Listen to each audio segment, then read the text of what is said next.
Most people believe that the more you walk after 70, the healthier you become. But what if I told you that this well-meaning habit might actually be speeding up some aspects of aging in your body? That's right. While walking does keep you active, doctors are now cautioning seniors that relying only on steps might actually leave your joints vulnerable, weaken critical muscles, and increase your risk of injury. Think of it this way. Walking is like watering a plant.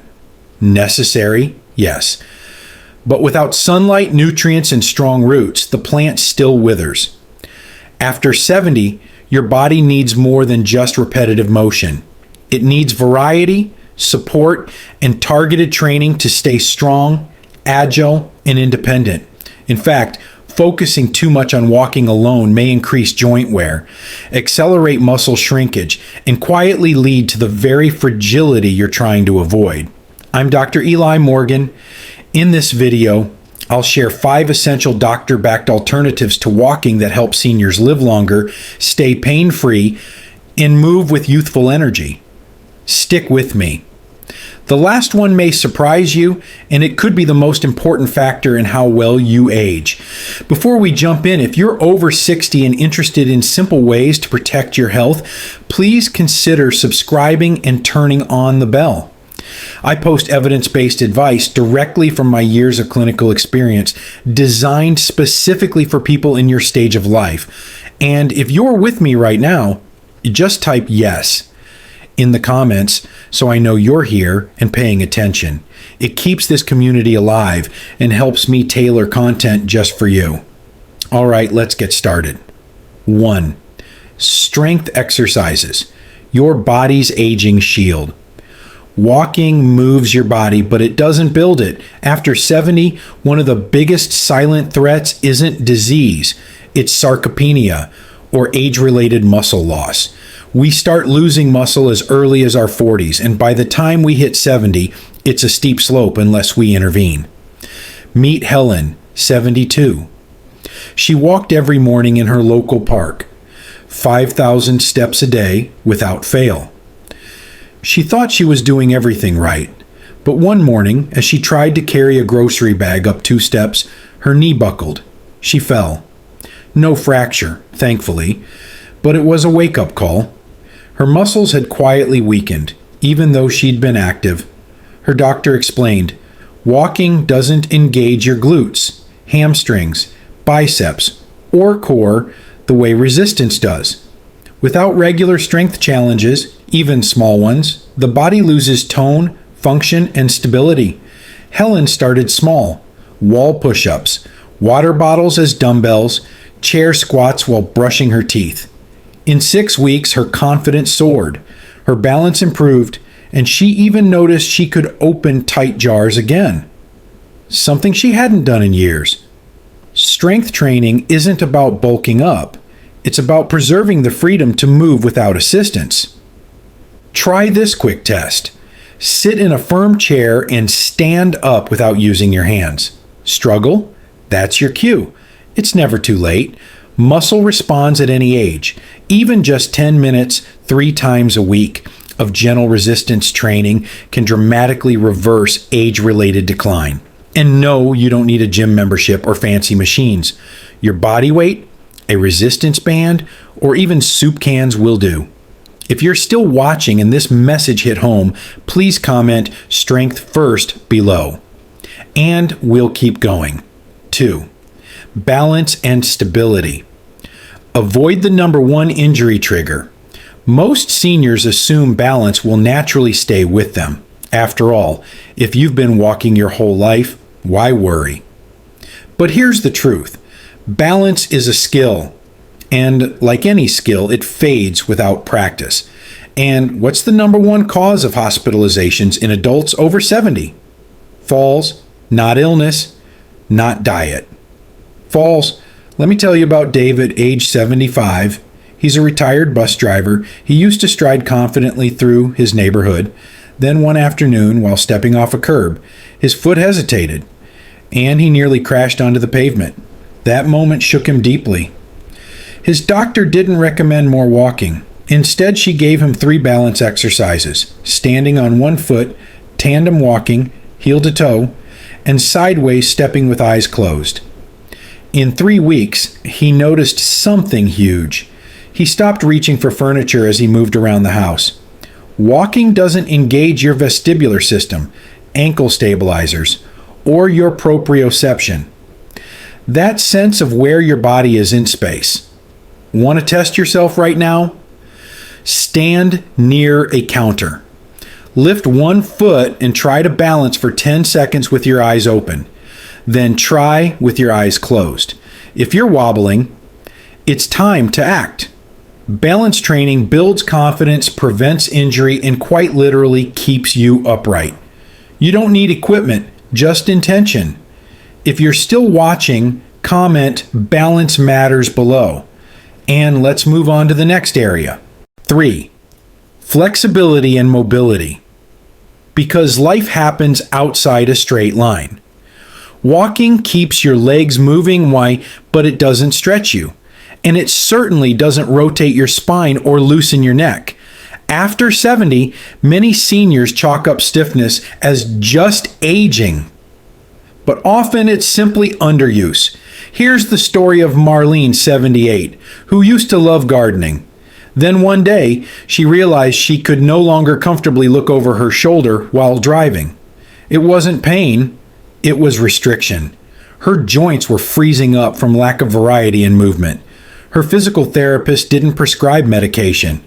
She prescribed mobility drills, neck rotations, arm sweeps, toe touches, gentle spinal twists in a chair. After 30 days, Marlene didn't just move better. She got back to her flower beds. Walking is linear. Life isn't. Reaching into the back seat, turning to grab a falling glass, climbing into a tub. These daily actions require joint range, not just endurance. Try this self-check. Stand and slowly turn your head left, then right. Any pulling or stiffness, that's a red flag. Your body needs more mobility work. You don't need to be flexible like a gymnast, but you should be flexible enough to move with ease and dignity. If this resonated with you, comment "stretch to live" below. And let's continue. Core and posture. The secret to standing tall and staying pain-free. It's easy to assume walking strengthens your whole body, and especially your back and posture. But in reality, walking barely activates your deep core muscles. And after 70, a weak core is like a cracked foundation in a house. Over time, the whole structure starts to shift. Let me introduce you to Leonard, a 76-year-old retired engineer. He'd always prided himself on being upright and strong. But in recent years, his shoulders started rounding, his lower back ached after short walks, and he often leaned forward without realizing it. His daughter noticed and encouraged him to see a movement specialist. The diagnosis? Postural atrophy. His core had weakened from years of underuse. The fix wasn't surgery or medication. It was intentional posture resets, standing with heels, hips, and head against a wall for 2 minutes a day. Seated pelvic tilts while watching TV. Deep breathing while tightening the lower abdomen, known as bracing the core. Within a month, Leonard's back pain reduced by 60%. He also reported better breathing and even less heartburn. Because posture affects your organs, not just your spine. Your core includes more than abs. It's your deep stabilizers, your diaphragm, and the musculature surrounding your pelvis and lower back. These muscles are barely activated during walking. Want to test yourself? Stand with your back to a wall. Try to get your head, shoulders, and tailbone to touch it at once. Can you? If it's difficult, don't ignore it. That's your body whispering that your alignment is off. Posture isn't about looking proud, it's about protecting your nervous system, breathing efficiently, and avoiding long-term pain. And remember, posture can be trained at any age, without machines or mats. If this hit home for you, type "posture power" in the comments so I know we're on the same page. Let's continue. 5. Joint-friendly movement. Stop the grind before it starts. We often hear that walking is the best low-impact exercise, but is it always low impact? Not quite. For many people over 70, repetitive walking, especially on hard pavement, overloads the joints rather than nourishing them. Take Malcolm, 79, a lifelong hiker. Even after retirement, he maintained his 3-mile daily walks. But gradually, he noticed nagging pain in his knees and ankles. He chalked it up to aging until an orthopedic exam revealed cartilage thinning. His doctor explained, walking without joint-supporting muscles is like driving a car with misaligned wheels, the wear compounds. Malcolm switched things up. He replaced 2 walking sessions per week with water aerobics, used a stationary recumbent bike every Sunday, and incorporated chair yoga into his mornings. Within weeks, the swelling in his knees eased, and he began enjoying walks again, this time without dread. Here's the key. Walking is healthy, but repetitive loading without muscular support accelerates joint degradation, especially in the knees, hips, and ankles. If you've noticed joint stiffness after walking, that's not just getting older, that's your body asking for variation. Consider these joint-friendly options. Aquatic exercises. Buoyancy reduces joint pressure. Tai Chi, gentle flowing motion. Resistance band workouts in a seated position. Cycling or elliptical machines, if available. Try this at home. Sit down in a chair. Stand up without using your arms. If your knees or hips complain, that's a sign they're absorbing too much impact without enough support. Joint care isn't about doing less, it's about doing smarter. If this section opened your eyes, write, protect my joints below. And let's finish strong. You've made it to the end. Now, let's bring it all together. Let's be honest with ourselves for a moment. Have we perhaps over-relied on walking as the magic bullet for staying healthy? Walking does keep you active. It supports your heart and clears your mind. But walking alone doesn't build strength. It doesn't challenge your balance. It doesn't expand your mobility. And it certainly doesn't spare your joints from wear. After 70, your body needs a more thoughtful approach. You need strength training to combat muscle loss, balance drills to prevent catastrophic falls, mobility and stretching to stay supple and independent, core and posture work to avoid spinal strain and breathing issues, and low-impact movement alternatives to protect your joints from cumulative stress. Each one of these builds a more resilient, more capable you. Let me be clear. It's never too late. Look back at the stories you heard today. Helen, Marlene, Leonard, Malcolm. They all started with small steps. Not dramatic changes, just consistent action and a willingness to adjust. If you take just 10 to 15 minutes a day to incorporate these strategies, you may find yourself feeling younger, moving better, and staying independent longer than you imagined possible. So here's your question.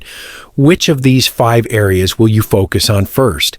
Drop a comment below and tell us, I'm starting with Hipro Tao. Your voice matters. Your story might just encourage someone else reading the comments right now. And if you found value in this video, please give it a thumbs up, hit subscribe, and consider sharing it with a loved one over 60 who might need this exact message. We're building a community of empowered elders, and you're a part of it. Until next time, stay strong, stay curious, and stay moving.